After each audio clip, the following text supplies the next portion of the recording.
Bonjour à tous, voici cette dernière vidéo de classe inversée où nous allons expliquer la leçon et vous allez surtout la recopier.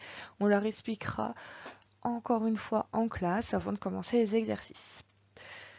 Nous avons pu voir comment fonctionnait le théorème de Pythagore. Déjà, vous avez pu remarquer qu'il ne fonctionnait que dans un triangle rectangle et on pouvait écrire une égalité qui permettait de dire que l'aire du plus grand carré, dont le côté est un côté du triangle, est égal à l'addition des deux autres carrés dont les côtés sont égaux aux côtés composés de l'angle droit d'un triangle rectangle. Donc, vous allez prendre une nouvelle feuille et vous allez écrire la leçon tout en écoutant les explications. Vous essayez de comprendre un maximum de choses, vous pouvez écouter plusieurs fois la leçon et on réexpliquera, comme je l'ai dit, avant de commencer les exercices.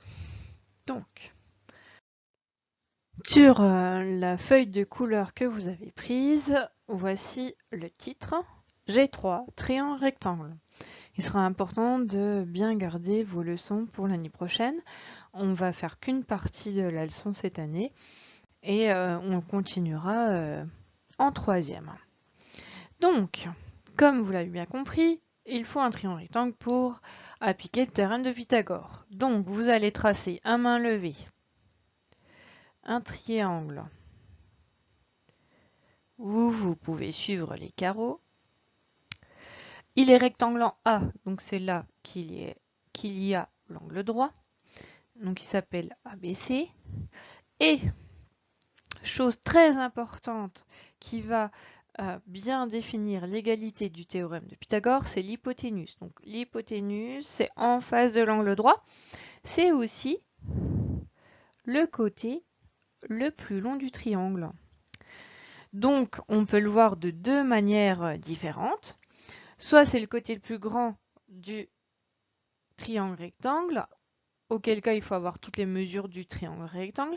Et si nous n'avons pas toutes les mesures, nous pouvons dire que c'est le côté en face de l'angle droit. Donc, grand 1, le théorème de Pythagore. Il nous dit, si un triangle est rectangle, alors le carré de la longueur de l'hypoténuse est égal à la somme des carrés des deux autres côtés. Donc, très longue phrase, mais si vous avez bien l'image, c'est assez facile à retenir. Si j'ai un triangle rectangle, alors l'aire du carré vert, donc c'est-à-dire l'hypoténuse au carré, est égale à l'addition des aires des deux autres carrés, donc c'est-à-dire les deux autres côtés que l'on met au carré et on additionne. C'est-à-dire que si on reprend notre triangle ABC qui est rectangle en A, alors BC au carré, qui est l'aire du carré vert, est égal à AB au carré plus AC au carré, l'aire des deux autres côtés, des deux autres carrés. Donc attention, lorsqu'on écrit une égalité avec des longueurs, lorsqu'on calcule avec des longueurs, toutes les longueurs doivent être à la même unité. Et quand on écrit BC au carré, ça veut dire BC fois BC. Mais ça, vous avez vu en calcul littéral. Donc, premier exemple. Il y en aura deux. Ce sont deux exemples types qui vont vous aider à faire les exercices. Donc, il faut essayer d'en comprendre un maximum.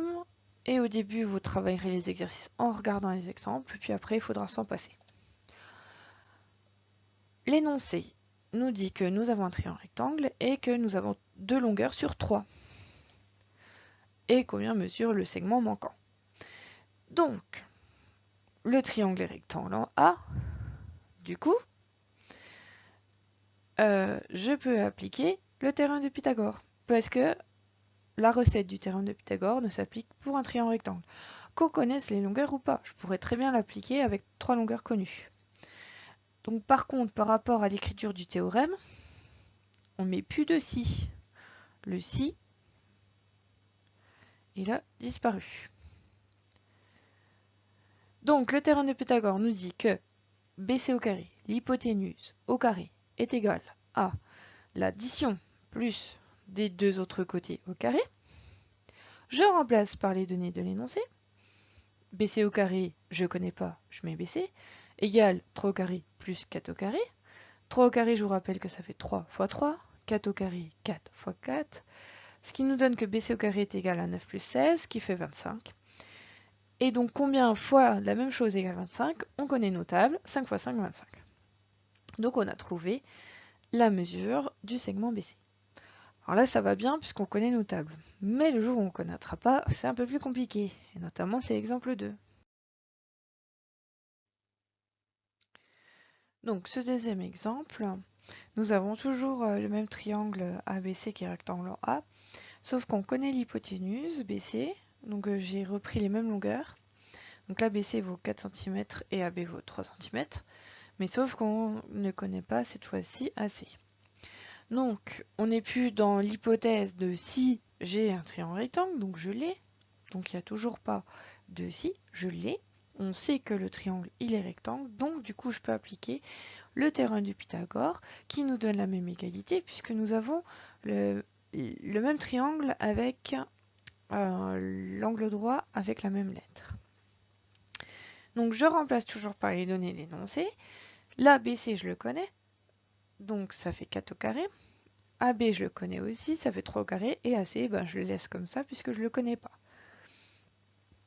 Donc 4 au carré, 4 fois 4, 3 au carré, 9 fois 9. Donc je sais que 16, c'est égal à 9 plus quelque chose. Donc ce quelque chose, je l'obtiens en faisant 16 moins 9, ce qui donne 7. Et là, combien fois combien égale 7? Alors c'est pas 1 fois 7. 1 fois 7 égale à 7. Sauf que moi, je veux le même nom qu'on multiplie par lui-même. Donc là, ben, on ne trouve pas dans les tables. Donc on applique ce qu'on appelle la racine carrée, qui est le contraire du carré. Donc c'est-à-dire que là, j'ai AC au carré, que je ne veux plus de carré, je veux juste AC. Donc je ne mets pas 7, mais je mets sa racine carrée. Et à la calculatrice, je trouve que cela donne environ 2,6 cm, bien sûr. Tout était en centimètres. Donc la valeur exacte sera racine carrée de 7 et la valeur arrondie 2,6. 2,6 et la racine carrée se note avec un petit v. Le carré de racine carrée vaut 7, je réexpliquerai de vive voix et la calculatrice, on notera ça en cours sauf si vous arrivez déjà à deviner. J'espère que vous avez compris plein de choses, n'hésitez pas à réécouter, n'hésitez pas à revenir en arrière.